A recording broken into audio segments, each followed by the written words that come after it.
logo vou. Devora minha boca numa vontade louca, assanhe os seus cabelos.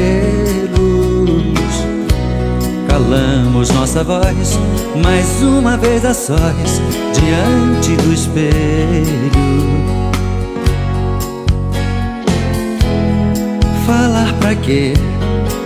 Dois amantes acesos, ardentes,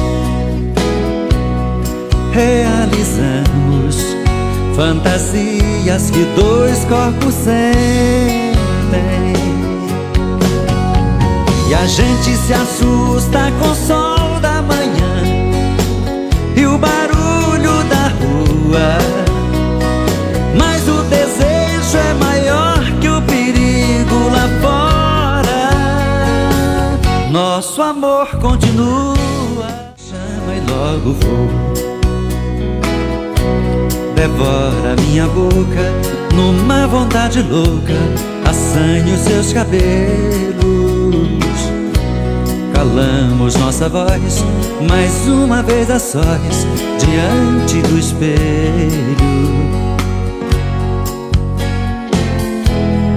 Falar pra quê? Dois